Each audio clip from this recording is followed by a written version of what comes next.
Welcome to the AI with Arun show. At the outset, I would request you to consider joining us as a member. In this video, we are going to walk you through a powerful, eye-opening framework that breaks down the AI replacement risk for the top 100 software companies in the world. We are going to answer the ultimate question: which software companies will survive the AI revolution, and which are going to be completely wiped out and replaced by AI agents? We will cover every single one of these 100 companies, from the trillion-dollar infrastructure giants to the specialized tools you probably use every day. Let us get started. Before we name names, we need to understand the core thesis behind this matrix. We are looking at a battle between two massive forces, the moat and the risk. The moat represents the sticky nature of where a company's data lives. How deeply embedded is this software into a business? The risk is the likelihood that an AI agent can step in and perform the software's core function better, faster, and cheaper than a human. The yellow curve you see on the chart, the banana, represents the safe zone. The safest companies have data that is incredibly messy, highly regulated, and deeply integrated. On the flip side, the danger zone is filled with software that just provides logic, or a simple feature. Our prediction is that by 2026, the market will completely bifurcate. We will see a massive shift where AI agents push out simple logic tools, leaving only the unshakable foundation standing. Let's break down exactly how to read this chart so you can evaluate any software company in the world. First, look at the y-axis. This measures strategic importance, or how deep the software is buried in a company. The top holds the systems of record, meaning if this software goes offline, the entire business stops. The bottom holds specialized tools, which are just add-ons that don't hold crucial data. Next, we have the x-axis, which measures AI replacement risk, or what we call task determinism. On the far left, you have low risk, because the tasks are incredibly complex and require zero errors. On the far right, you have high risk. These are the deterministic, logical tasks that large language models, or LLMs, are incredibly good at, like writing code, answering customer emails, or generating formulas. The bottom right is where you absolutely do not want to be. Let's start with the absolute winners. Quadrant 1. We call these companies the strategic infrastructure and enablers, or simply the arms dealers. These companies carry a very low risk of AI replacement and are actual beneficiaries of the AI boom. Why? Because they provide the digital shovels for the AI gold rush. Their growth is directly tied to the total volume of AI agent activity in the world.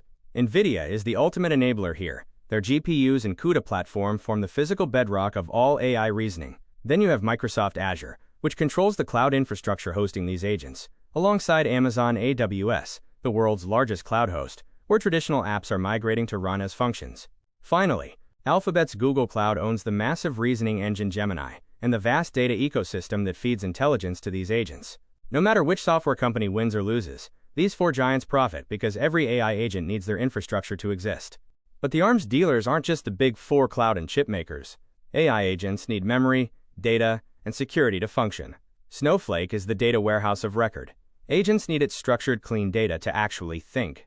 Databricks manages the unstructured data used to train specialized enterprise agents. MongoDB serves as the flexible, long-term memory for AI applications. Then we have the pipes and security. Cloudflare and Akamai provide edge computing and security, which is critical because as agents multiply, the need to filter out rogue bots skyrockets, and agents need to live at the edge to reduce lag. Broadcom's VMware controls the server virtualization layer, which is too deep in the hardware stack for an agent to bypass. Intel is essential for running AI inference directly on local devices. Rounding out the enablers, we have Confluent managing real-time data streams, Elastic providing the search technology agents use to find information, HashiCorp managing infrastructure secrets securely, and Docker, which provides the containers where almost all modern AI agents are actually deployed. Moving to Quadrant 2, we find the deep moat and core systems. We call this the nervous system of the enterprise, and the replacement risk here is incredibly low. These companies hold the absolute source of truth for a business. Their value isn't in flashy features, but in massive data gravity. If you try to replace systems like SAP or Oracle, you aren't just doing a tech upgrade. You are performing a highly risky, multi-year organizational surgery.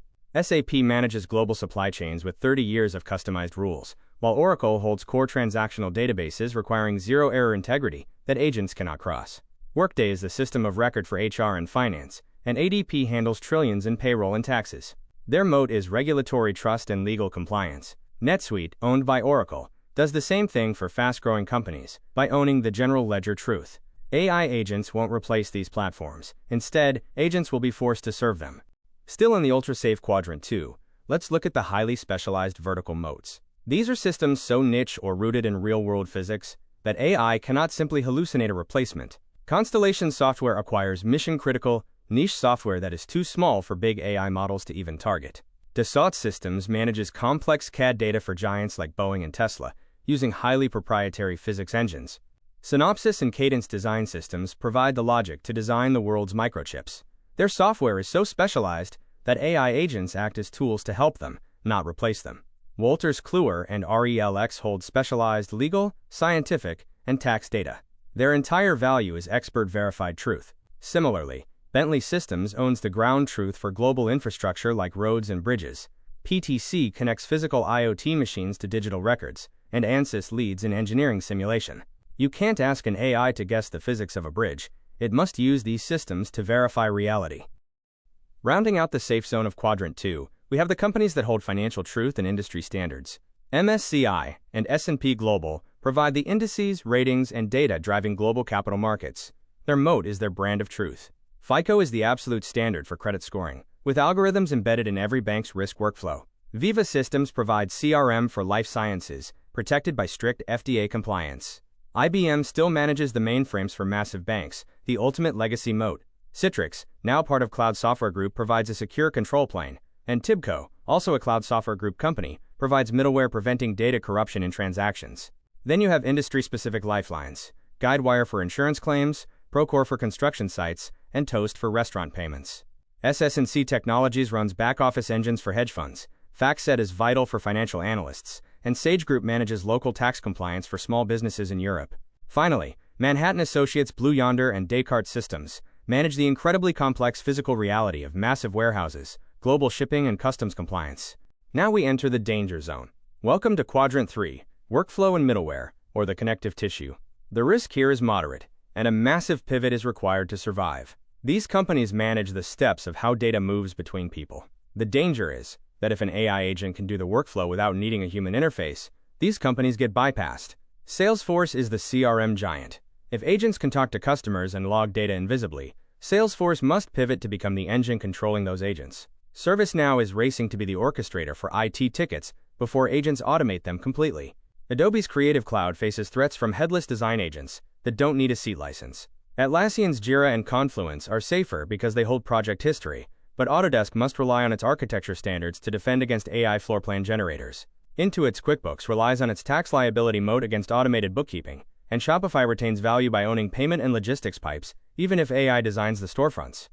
In Quadrant 3, the cybersecurity landscape is also undergoing a massive identity crisis.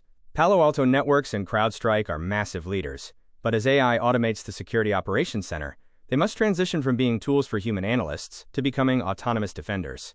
Fortinet is slightly safer because it relies on physical hardware firewalls, which are harder to replace than pure software. Zscaler is shifting to become the agent security gateway as AI moves data between clouds. Checkpoint is racing toward AI-powered prevention.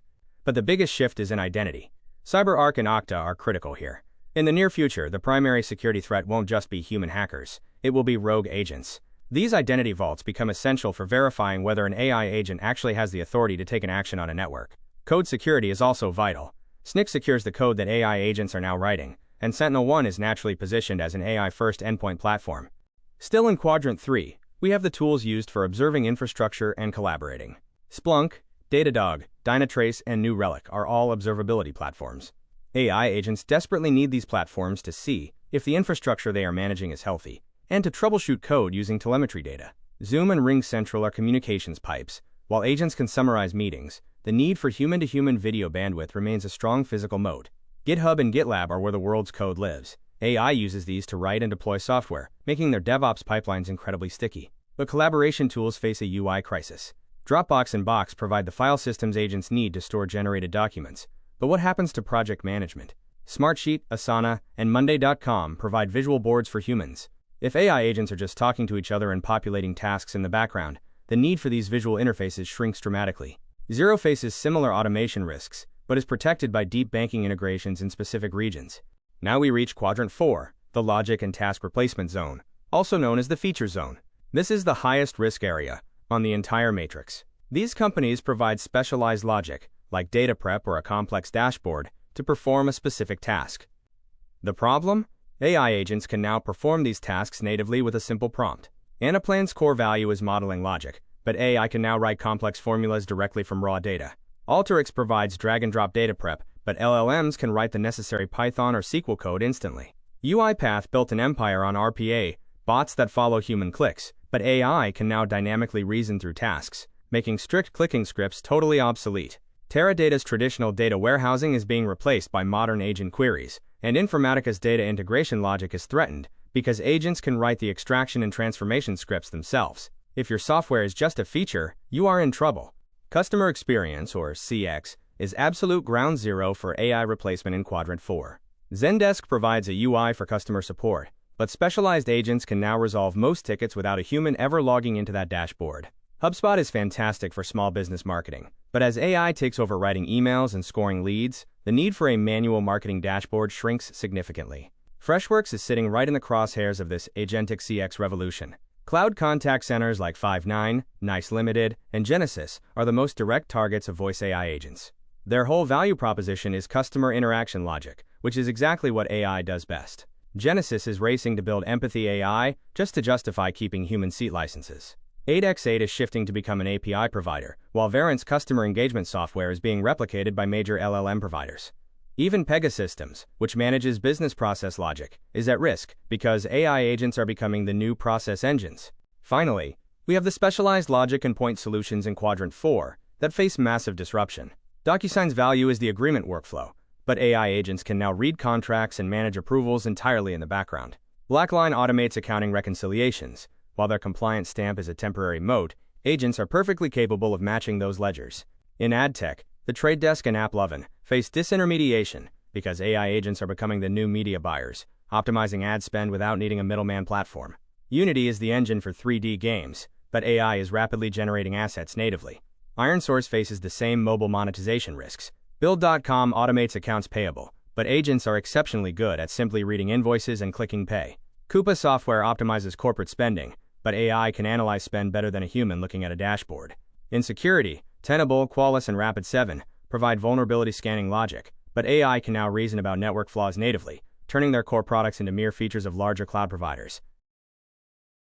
Before we wrap up, let's review the most critical takeaways from this framework. First, remember the golden rule. AI agents replace logic, they do not replace data. If a company's main selling point is doing a complex task, they are at risk. Second, the definition of a moat has fundamentally changed. In the AI era, a moat is defined by regulatory trust, like ADP handling taxes, or by hardcore physics, like ANSYS simulating engineering environments. It is no longer defined by having a great feature set. Third, the arms dealers like AWS and NVIDIA will win regardless of who builds the smartest AI agent, because they sell the raw compute power and cloud storage required for any of it to run. The actionable insight here is clear. Whether you are investing or building a career, look for the companies that own the unshakable source of truth, or the core infrastructure, not just the user interface. Thank you for watching. Please like, share, and subscribe to the AI with Arun show. We will be back soon.